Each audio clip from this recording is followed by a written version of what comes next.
기도하심으로 꿈이 자라는 땅 예배로 나아가도록 하겠습니다. 하나님, 1월의 마지막 주입니다. 우리를 이곳으로 부르시고 또한 주님의 그 뜻을 알게 하시니 감사합니다. 주님의 말씀 가운데로 나아갈 수 있게 하시고 또한 주님의 말씀을 보고 듣고 배운 대로 살아가는 하나님의 사람들이 되게 하여 주시옵소서. 시작하는 시간, 마치는 시간까지 함께 계시 줄 믿사오며 그리스도의 신 예수님의 이름으로 기도드립니다. 아멘. 함께 찬양하겠습니다.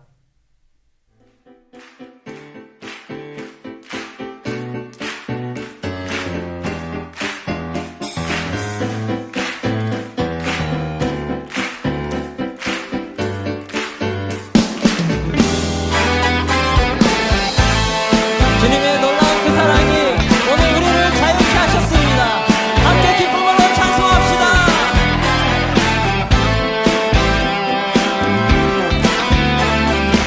예수보다 더 큰 사랑, 예수보다 더 큰 사랑, 그 누구도 줄 수 없네. 우리에게 자유 주신 그 큰 사랑, 예수보다 더 큰 사랑, 예수보다 더 큰 사랑, 그 누구도 줄 수 없네. 우리에게 자유 주신 그 큰 사랑.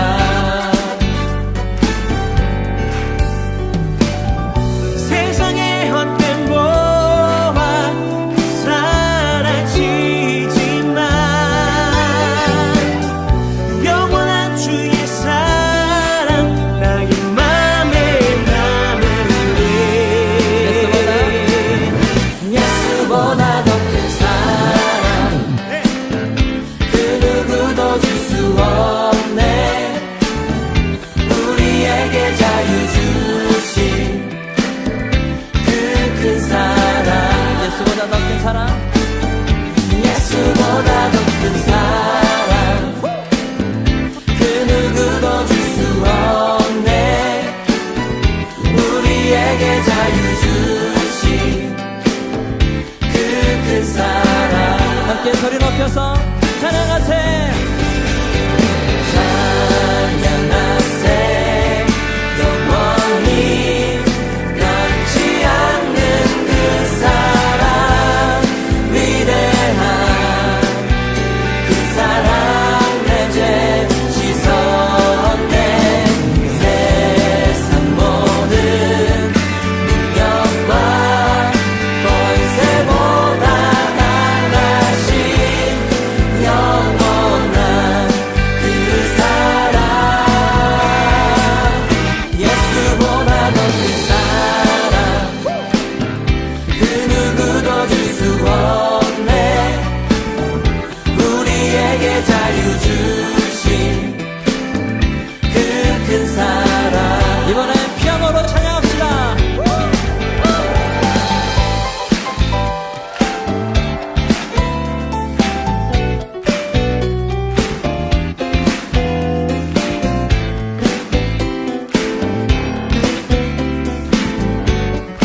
이번엔 오르간.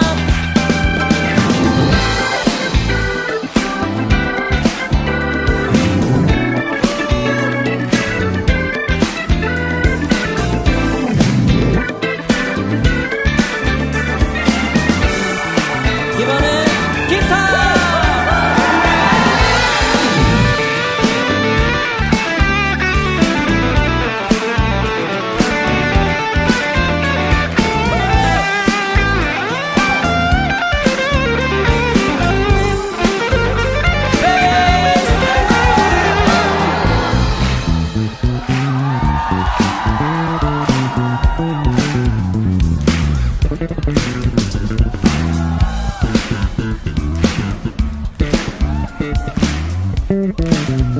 이번엔 드럼.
아쉽죠? 우리 다시 한번 기쁨의 함성으로 주님을 향해서 큰 소리로 함께 찬송하며 나가겠습니다. 할렐루야! 찬양하세! 찬양하세 영원히 변치 않는 그 사랑 위대한 그 사랑 내 죄 씻었네 세상 모든 능력과 권세보다 강하신 영원한 다시 한번 찬양하세! 오늘 함께 나눌 말씀은 마태복음 5장 9절에서 12절입니다. 마태복음 5장 9절에서 12절 말씀입니다. 신약성경 마태복음 5장 9절에서 12절. 다 찾으신 줄 알고 같이 한 목소리로 읽겠습니다. 함께 읽습니다. 화평하게 하는 자는 복이 있나니 그들이 하나님의 아들이라 일컬음을 받을 것이니요. 의를 위하여 박해를 받는 자는 복이 있나니 천국이 그들의 것임이라. 나로 말미암아 너희를 욕하고 박해하고 거짓으로 너희를 거슬러 모든 악한 말을 할 때에는 너희에게 복이 있나니 기뻐하고 즐거워하라. 하늘에서 너희의 상이 큼이라. 너희 전에 있던 선지자들도 이같이 박해하였느니라. 아멘. 우리가 계속해서 마태복음 5장 예수님께서 산상수훈으로 말씀하셨던 그 본문을 가지고 함께 내용을 나누고 있습니다. 2021년 올 한 해도 벌써 1월달이 다 저물고 이제 2월에 첫 시작이 다가오고 있죠. 어떻게 1월 한 달 동안은 잘 보내셨나요? 그리고 1월 한 달 동안 우리가 마태복음 5장에 있는 이 내용을 가지고 함께 말씀을 나누고 있는데 이 말씀이 여러분들의 그 삶에 적용되고 또한 그 말씀대로 살아가고 계시나요? 마태복음 이 5장의 말씀, 이 8가지의 복, 팔복의 마지막 부분입니다. 제2차 세계대전을 계기로 세계는 평화를 유지와 인류 복지의 목적으로 이 기관을 세웠죠. 세계의 대다수 국가들은 이 기관에 협력을 합니다. 그리고 평화 유지에 큰 목적을 두고 있어요. 우리는 이 기관을 이렇게 부릅니다. UN, 일명 국제연합이라고 부르죠. 조금 오래된 이야기입니다. 2006년에 한국 출신으로 처음으로 이 기관의 사무총장으로 만장일치로 선출된 한 사람이 있습니다. 맞아요. 반기문 총장입니다. 그리고 그의 임기 마지막 해인 2011년에 선한 영향력이 모범이 되어 다시 연임되는 기적을 이루기도 했죠. 이곳에서 그가 하는 일은요, 국제사회 간의 불화를 잠식시키고 그리고 나라 간의 갈등을 중재하고 전 세계적으로 필요한 문제들이 많이 있죠. 환경이나 무기 감축이나 교육적인 여러 가지 일 등을 속히 해결하는 것에 중재자의 역할로 서 있는 것입니다. 오늘날 우리는 세계의 모든 국가들을 하나로 연결해서 글로벌 국가라고 부르죠. 다시 말하면 세계는 하나고 하나가 된 세계는 평화로운 세상을 만들어가야 한다라는 의무가 담겨져 있습니다. 하지만 국제적인 정치를 보면요, 갈등을 조장하는 몇몇의 국가 또는 몇몇의 인물들이 있다는 것을 알 수가 있습니다. 그 갈등을 조정하고 화해시키는 일을 하는 곳이 바로 이 기관 국제연합 UN의 역할입니다. 우리가 살아가는 이 사회 참으로 많은 갈등이 있어요. 많은 아픔들이 있어요. 심지어 가장 가까운 친구들 사이에서도 갈등이 생기죠. 어떤 일 때문에 갈등이 생기나요? 생각의 차이, 노는 것의 차이, 또한 만나는 것의 차이 등 여러 가지 내용들 때문에 생겨납니다. 그 이유는요, 나와 그가 생각이 다르고 생각을 좁히고자 하려는 노력을 하지 않기 때문에 그렇죠. 이것은 내 의견이 가장 옳고 타인의 의견은 터무니없다, 옳지 않다라고 생각하면서 무시하기 때문에 그렇습니다. 하지만 오늘 우리가 함께 나눌 본문에서는요, 수많은 갈등 가운데서 화해를 일으키고 평화하게 만들어서 함께 어울리라는 요청이 담긴 메시지입니다. 그것이 진정 하나님의 나라를 세우고 만들어가는 일이라고 이야기를 합니다. 저와 우리는 하나님의 나라를 만들어가야 하는 하나님의 사람이며 하나님의 교회이며 하나님의 나라입니다. 하나님의 나라에 복음을 전달해야 하는 귀한 하나님의 일꾼들이라는 것이죠. 그런데 우리도 이들과 동일하게 갈등을 만들어내고 아픔을 만들어낸다고 한다면 하나님의 그 나라를 전달할 수 없을 것입니다. 주님이 오실 그날까지 우리는 하나님의 나라를 세우고 하나님의 나라를 만들면서 하나님의 나라의 복음을 전하는 저와 우리가 되기를 주의 이름으로 축복합니다. 오늘 본문을 볼까요? 9절입니다. 함께 읽겠습니다. 화평하게 하는 자는 복이 있나니 그들이 하나님의 아들이라 일컬음을 받을 것이미요. 수많은 갈등 가운데서 꿋꿋하게 이겨내는 사람들이 꼭 있습니다. 그런 사람들을 우리는 이렇게 이야기를 하죠. 피스메이커라고, 평화를 만드는 사람이다 라고 말을 합니다. 그렇다면 여러분들은 평화를 만들어내는 사람들입니까? 아니면 평화를 파괴하는 사람들입니까? 1945년 세계대전을 일으킨 독일이 연합군의 세력에 이기지 못하자 항복을 합니다.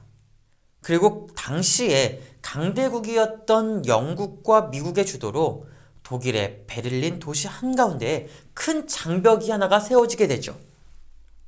그 장벽이 세워진 게 된 것은요, 다른 것이 아닙니다. 서로의 생각이 달랐기 때문에, 서로가 이루고자 했던 목적이 달랐기 때문에 세워진 것입니다. 그 생각이 좁혀져야 되는데 좁혀지지 못하니까 그들 스스로가 장벽을 세워서 우리는 이곳에서 있겠다. 그래, 너희들은 거기 있어. 나는 여기에 있을게. 라면서 그 장벽을 두고 수년간 나누어서 살게 되었죠. 그렇게 많은 시간이 지났습니다. 편견의 장벽, 불신의 장벽이 아주 높아 있을 즈음에 이런 소리가 외쳐나오기 시작됩니다. 이제 우리도 저기에 있는 저 장벽을 넘어가고 싶다. 저기에 있는 장벽이 이제는 우리에게는 전혀 필요가 없는 것이다. 시민들이 외칩니다. 많은 사람들이 그 장벽 앞에 서서 외칩니다. 그리고 그 장벽에다가도 글귀를 씁니다. 우리는 이 장벽을 무너뜨려야만 한다. 바로 독일의 땅 베를린입니다.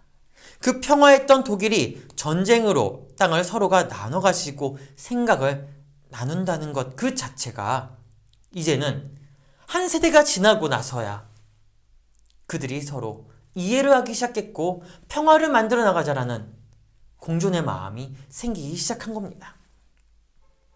그래서 하루빨리 장벽을 허물고 평화로운 나라를 만들자고 서로가 서로에게 목소리를 높였던 것이죠.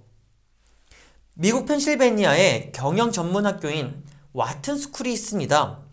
그 학교의 강사로 있는 스튜어트 다이아몬드 교수는 어떻게 원하는 것을 얻는가라는 자신의 저서에서 갈등을 봉합하는 방법에 대해서 이렇게 이야기를 합니다.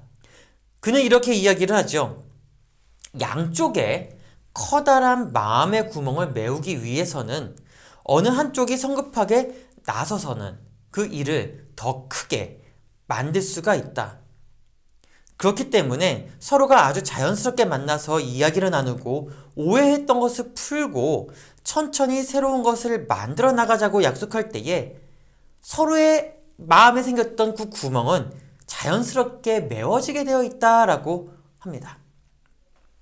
그렇게 나누어진 독일의 양쪽 대표들은 시민들의 외침에 자연스럽게 자리를 만들어서 만나고 서로의 생각을 나누면서 오해를 풀기 시작했습니다. 그리고 마침내 1989년에 베를린의 장벽이 허물어졌고 서로 나누어졌던 독일이 하나가 될 수 있었다라는 것이죠. 그렇습니다. 진정한 화평, 진정한 평화는 이루어내는 것입니다. 우리 모두는요, 평화로운 삶을 살아가기를 원합니다. 하지만 나와 생각이 다르고 마음이 다르고 그 모든 것이 다르다고 느껴지면 바로 고개를 돌려버립니다. 돌려버리는 그 순간 평화는 깨지게 되어 있습니다. 돌려버리는 그 순간 평화는 사라지게 되어 있습니다. 여러분, 우리는 평화를 깨는 것이 아니라 평안을 깨는 것이 아니라 평화를 만들어가는 사람이 되어야만 합니다. 나누어진 곳에서 하나가 될 수 있게 평화를 만들어가는 하나님의 사람들이 되기를 주의 이름으로 축복합니다. 어느 누구의 편을 드는 것이 아니라 서로의 이야기를 들어주고 그 이야기를 듣고 함께 기뻐하고 슬픔을 나누면서 생각과 이해의 폭을 넓혀서 우리 안에, 우리 삶 안에, 우리 그 마음 안에 하나님의 그 평화의 물결이 흐를 수 있도록 우리의 마음을 넓게 가지고 하나님의 말씀을 전하는 복음의 사람들이 되기를 주의 이름으로 축복합니다. 그래서 에베소서 2장 14절에서는 이렇게 이야기를 하고 있지요. 그는 우리의 화평이신지라 둘로 하나를 만드사 원수된 것 곧 중간에 막힌 담을 자기 육체로 허시고. 그래요. 예수님께서 이 땅에 오신 것은요, 하나님과 우리 사이에 막힌 담을 허물기 위해서 이 땅에 오신 것입니다. 그는 이 세상 가운데 평화의 왕으로 오셨고 회복의 사람으로 오셨습니다.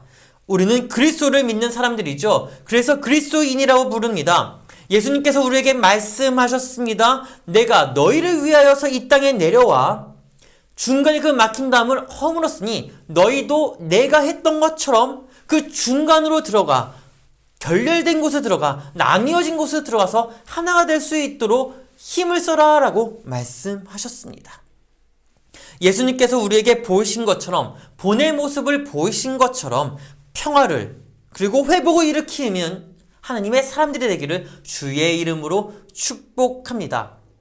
그렇게 되는 것이 바로 우리가 해야 할 하나님의 사람들이라는 것입니다.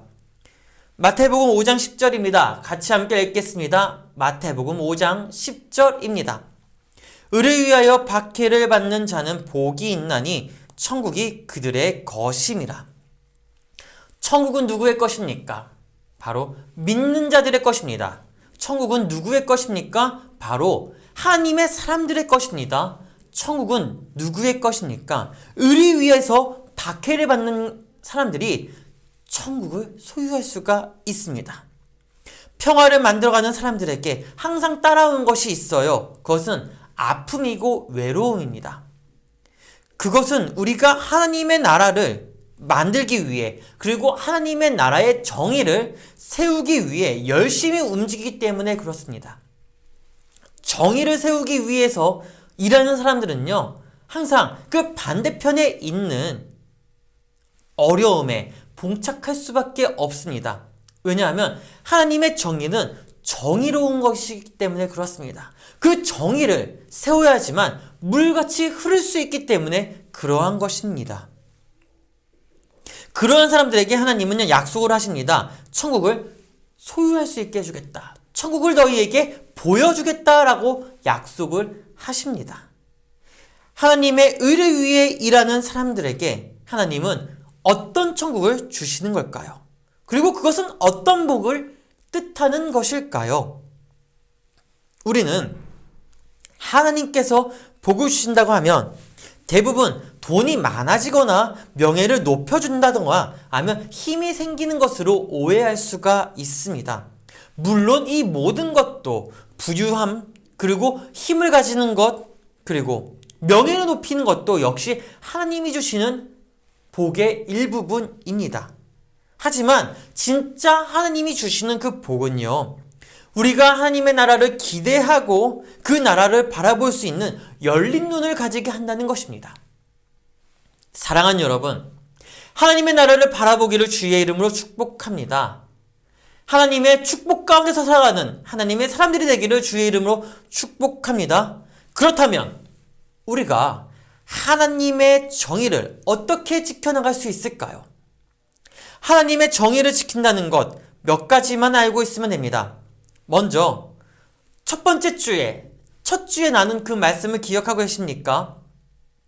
우리가 하나님의 몽당 연필이 되면 됩니다. 다른 사람들이 그 몽당 연필을 쓰지 않지만 하나님은 그 몽당 연필조차도 사용하신다는 것이죠. 다시 얘기하면요, 내가 하고자 하기보다 하나님이 나를 사용하고자 하는 곳에서 하나님의 손으로 쓰여질 때에 하나님의 나라의 정의, 하나님 나라의 복음을 전할 수 있다라는 것입니다. 두 번째로는요, 이 사회에서 가슴 아픈 이들에게 먼저 다가가 아픔을 위로해주고 겸손한 마음으로, 그리고 또한 겸손한 삶으로 하나님의 정의를 나눌 때에 지켜나갈 수가 있습니다. 이 가운데서 그 아픔을 나 혼자서만 가지고 꽁꽁 싸매고 있는 것이 아니라 그 아픔을 십자가 앞으로, 하나님의 말씀 앞으로 가지고 나가면 그때부터 정의를 지켜나갈 수 있다라는 것이죠. 그래서 요한복음 16장 24절에 지금까지 너희가 내 이름으로 아무것도 구하지 아니하였으나 구하라, 그리하면 받으리니 너희 기쁨이 충만하리라 라고 말씀하고 있습니다. 그렇습니다. 우리가 하나님의 정의를 위해 살아갈 때에 따라오는 것, 저절로 따라오는 것은요, 앞에서 이야기를 했던 것처럼 아픔이고 외로움입니다. 그리고 그것을 하나님 앞으로 가지고 나아가서 내려놓을 때에 하나님의 정의가 이 땅에서 보이게 된다는 것이죠. 그것이 바로 하나님의 기쁨이고 하나님의 소망이고 하나님의 희망입니다. 사랑하는 여러분, 저와 우리가 하나님의 나라의 정의를 지켜가면서 그 기쁨을 누리기를 주님의 이름으로 축복합니다. 하나님의 희망이 되십시오. 하나님의 소망이 되십시오. 그리고 하나님의 기쁨이 되십시오. 하나님의 기쁨은요, 다른 것이 아닙니다. 하나님의 소망은요, 또한 다른 것이 아닙니다. 하나님의 희망은 또한 다른 것이 아닙니다. 하나님이 택하신 우리가 희망이며 소망이며 기쁨입니다.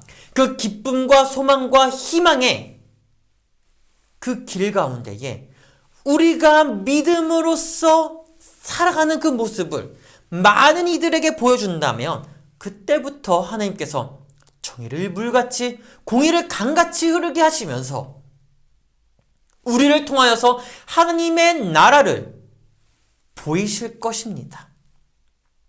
잠시의 아픔과 외로움은 금방 지나갑니다. 길 것 같지만요, 금방 지나갑니다. 우리가 그것을 붙잡고만 있는다면 우리는 절대 그것을 이겨낼 수가 없어요. 하지만 하나님의 사랑과 하나님의 기쁨과 정의 앞에 그것을 내려놓고 조금은 즐기고자 한다면 그것이 하나님의 영원한 축복이 되어 하나님의 영광을 바라볼 수 있게 될 것입니다. 그래서 마태복음 5장 12절에서 이렇게 이야기를 하죠. 함께 읽을까요? 5장 12절이에요. 기뻐하고 즐거워하라. 하늘에서 너희의 상이 큼이라. 너희 전에 있던 선지자들도 이같이 박해하였느니라. 우리의 믿음의 선구자들도 하늘의 상을 바라보고 하나님의 나라의 정의를 외치며 나아갈 때에 박해를 받았습니다. 어려움을 당했습니다. 외로움을 느낄 수밖에 없었습니다. 그럼에도 불구하고 이들이 하늘의 상을 위하여, 하나님의 나라를 위하여 그 말씀을, 자신의 그 삶을 보였을 때에 그들이 하나님의 기쁨이며 하나님의 소망이며 하나님의 희망이 될 수 있었다라는 것입니다. 마지막으로 한 가지 이야기만 하고 마치려고 합니다. 그리스도를 믿는 이들의 삶은 어떻게 보면요, 정말 힘들고 어려울 수밖에 없다라고 생각할 수밖에 없습니다. 왜냐하면 지켜야 될 것이 너무 많아요. 보여야 될 것도 역시 너무나 많이 있어요. 코로나19로 인하여서 우리 교회가 많은 이야기를 듣고 있잖아요. 잠잠해질만 하면 일이 크게 나오고, 또 잠잠해질만 하면 또다시 일이 생겨버리고,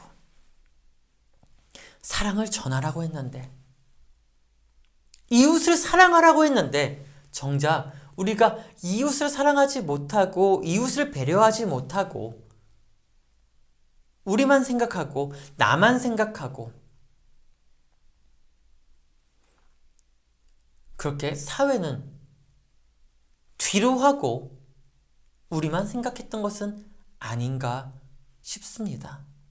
그러나 이 마태복음 5장 산상수훈을 보면서 느껴지는 것은 하나님의 기쁨과 소망과 희망은 결국은 하나님의 교회에 있는데, 그 교회에 자리하고 있는 믿음의 사람들, 믿음의 성도들, 하나님의 나라의 백성들이 먼저 지키고 본의 모습을 보여야 되지 않을까 합니다.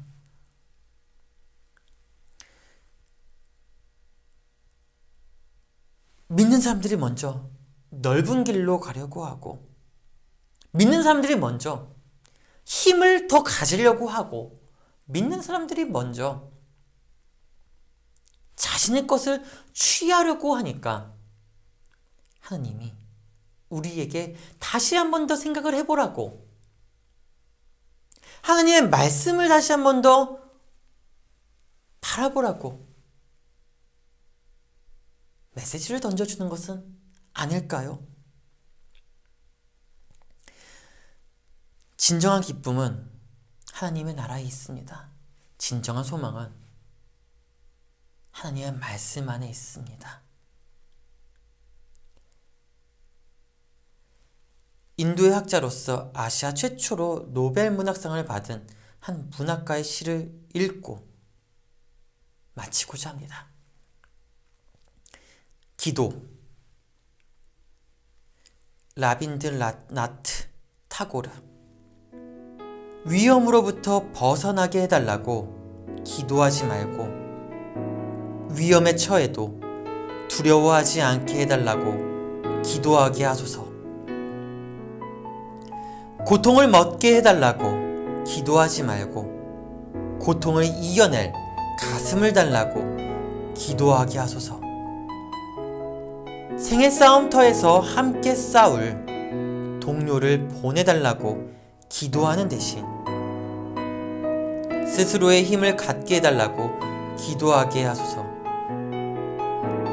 두려움 속에서 구원을 갈망하기보다 스스로 자유를 찾을 인내심을 달라고 기도하게 하소서.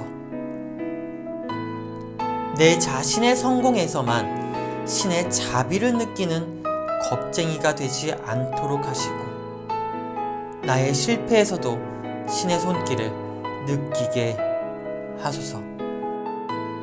기도하겠습니다. 하나님, 성공을 위해서 달려가는 우리가 아니라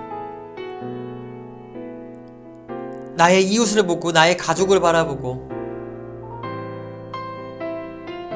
평화를 만들어 나가는 하나님의 사람들이 되게 하여 주시옵소서. 부끄러운 삶을 살아가지 않게 하시고 우리 안에 하나님의 말씀을 채워 그 말씀이 삶에 녹아져 나와 빛과 소금으로 저와 우리가 되게 하여 주시옵소서.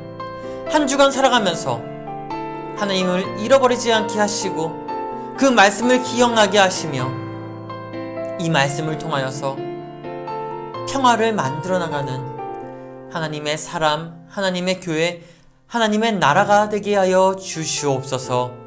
감사하며 그리스도의 신 예수님의 이름으로 기도드립니다. 아멘.